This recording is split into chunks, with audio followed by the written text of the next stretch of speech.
Welcome back, and we are going over a kitchen remodel that we recently did, and just want to go over some things that I think you really should consider before you start the remodel.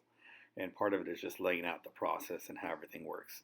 We all know, right? Kitchens add the most value to a house. So the remodeling, if you're doing a fix and flip or just remodeling your house, the kitchen is really it's the heart of the home, and it's going to add the most value. So you really want to pay attention to this.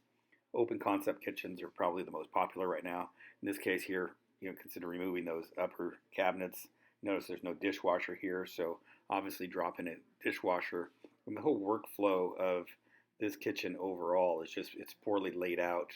It's kind of a 1970s or 50s style, dilapidated. And so obviously we're going to rip everything out and redo it. This is probably one of the most important things that you need to consider is relocating this stovetop, right? Because as we saw previously, it was a very, very tight workspace where, generally speaking, you don't want to work and be stuck in a corner there because you don't really have any room to maneuver.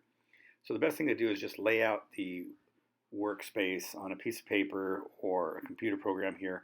Do it in inches because that's generally how the cabinet manufacturers are going to work off of. So even if you give them feet and inches, they're going to convert it down to inches and then lay it out.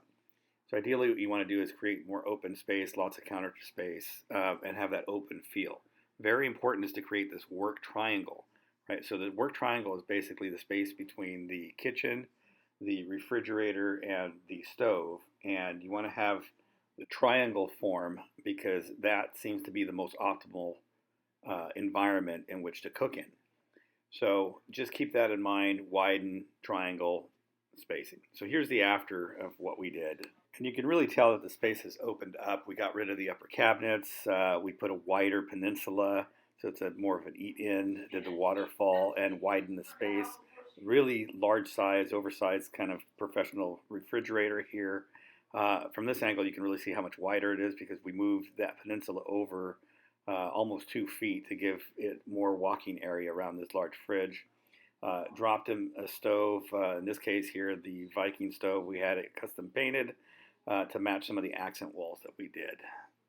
And you can really tell on the opposite wall there, we opted not to put any upper cabinets and just keep that completely open for some open shelving and really embody the open feel of this kitchen. So, Euro cabinets on the bottom, white, two-tone, just kind of kept within that feel. Hope this has helped you.